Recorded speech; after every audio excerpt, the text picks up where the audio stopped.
Hey everyone, this is Professor Chan for Math 1230 speaking. We're going to talk about what's called percent increase and decrease and multipliers. Okay, so I want to kind of go over a couple examples here. Okay, um, yeah. So the multiplier essentially speaks for itself. Its idea is how much you should multiply to get to a new value. Okay. So, for example, if you go from $5 to $6, your multiplier is 1.2 or 120%. Because if you multiply $5 by 1.2, you get $6. Right? So my multiplier is 1.2, okay, or 120%. Okay, now just really quickly, make sure you remember you know how to go from percent to decimal, right? So remember, if I say 70%, right, in decimal form, this is 0.7. Why is that? Because I moved my decimal place 2 places over. If I have 130%, decimal form will be 1.30. Okay?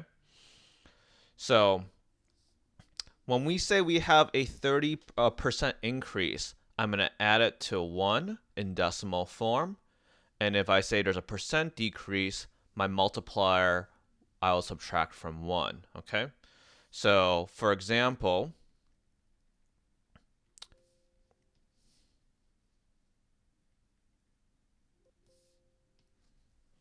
if I have the following here, and I'm trying to find my multiplier, okay, and it states we need to increase by 25%, what I need to do is I'm going to do 1 plus 0.25. I'm increasing, so I'm adding. So my multiplier is 1.25. Okay. If I'm decreasing, right, it's going to subtract. So 1 minus 0.25 is 0.75. So my multiplier is 0.75. That's what I would multiply if I'm decreasing by 25% to get to my new answer. Okay.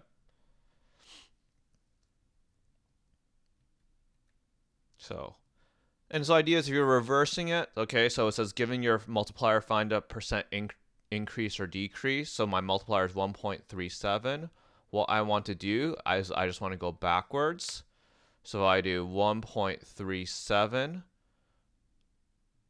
minus 1, right? That's 0.37, or it's a 37% increase. Okay.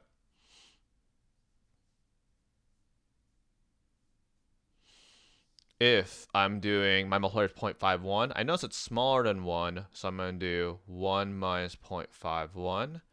That's 0.49, and that is a 49% decrease. Okay.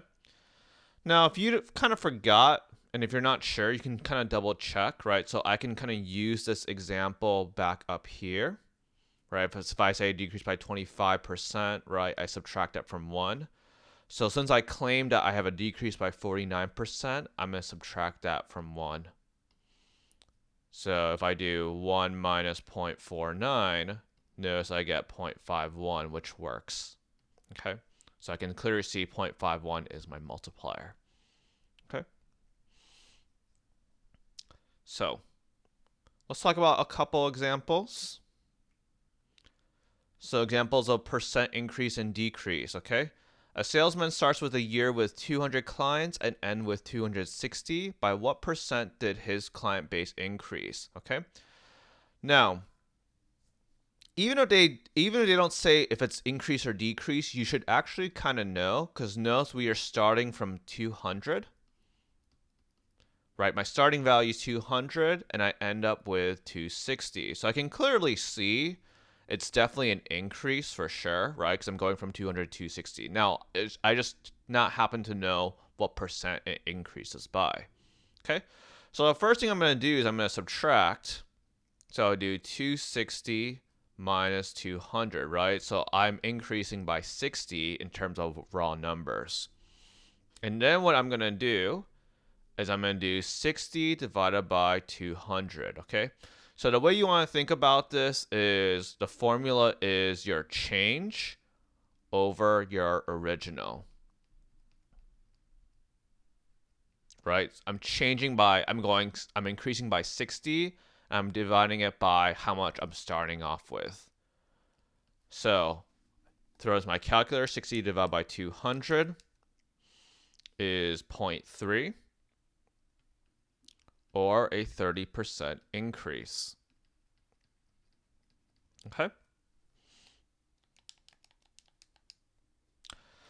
Now, here's what's kind of nice. If you're not sure if you did this correctly, okay, what you can do is, right, since it's a 30% increase, that means your multiplier is going to be 1.3, right? Because I'm doing 1 plus 0.3, right, or 30% increase.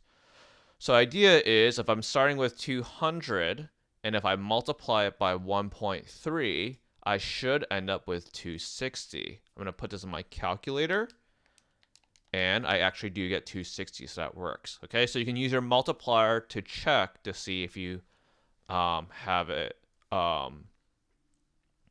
if you kind of have it correct or not.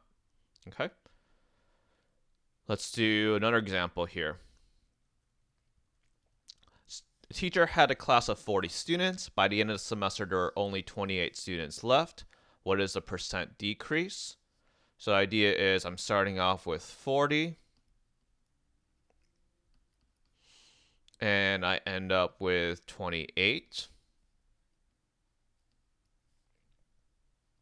So I can see there's a loss, okay?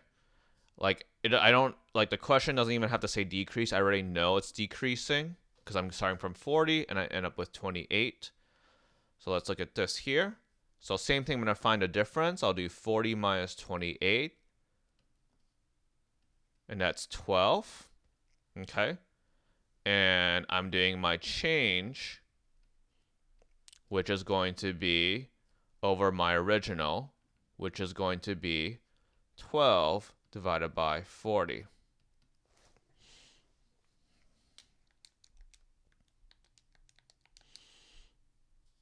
And that also coincidentally is 0.3, but it's a 30% decrease.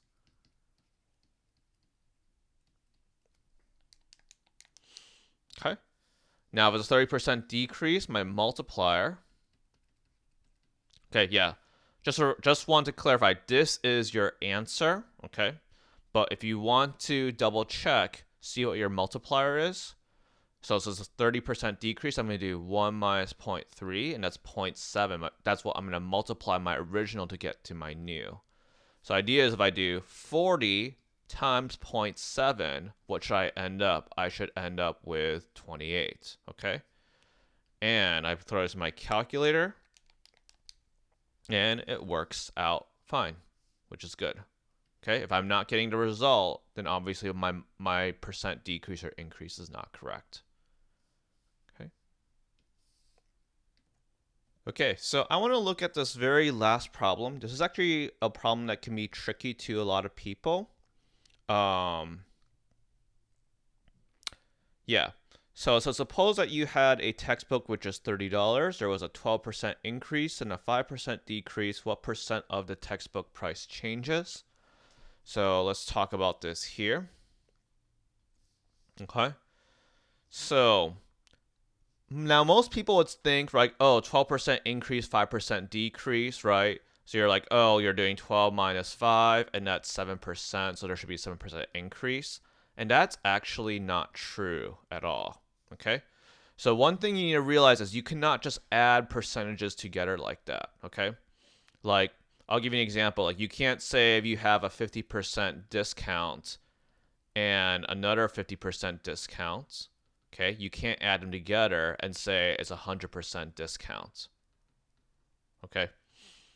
So you can't just like add, like, for example, if you have a coupon that says 50% off and another coupon says 50% off, right? You can't just combine them and say you get something for free.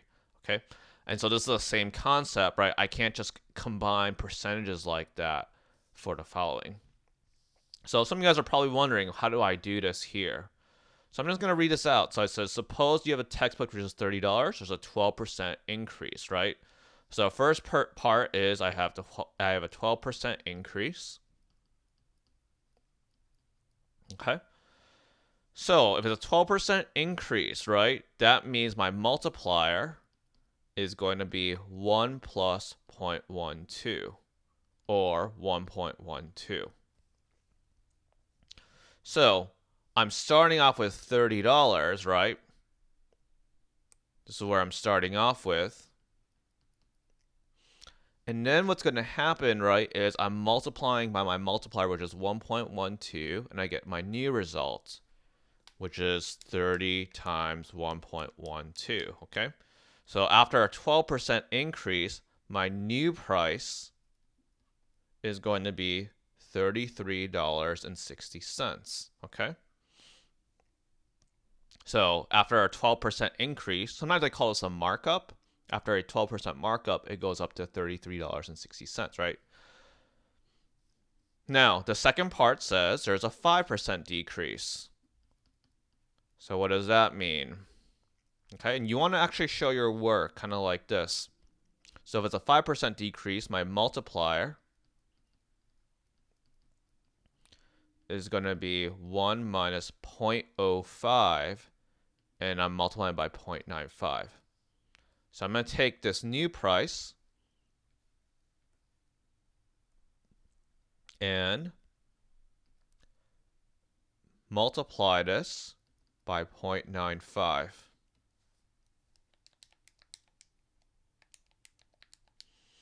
And I get $31.92, according to my calculator. So the idea is we start off with $30 and we end up at $31.92, okay?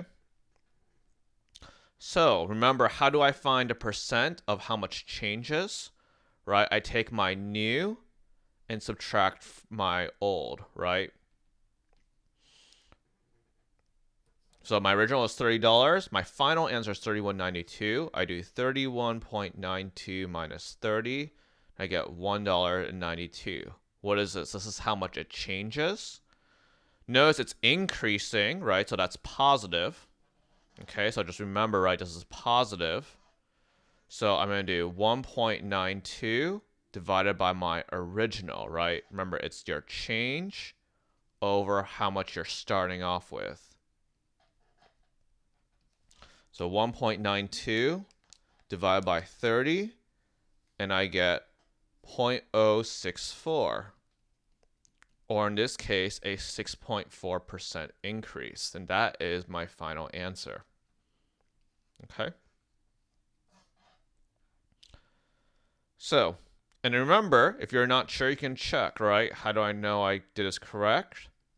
Is if I check, I can take my original and I can multiply it by, remember, 6.4% increase is going to be 1 plus 0.064. So my multiplier is 1.064. So if I can check and do 30 times 1.064. And notice I get 31.92, which is right here. So it matches. Okay? So very good. Okay? If you have questions, let me know. Other than that, I will see you guys later. Okay?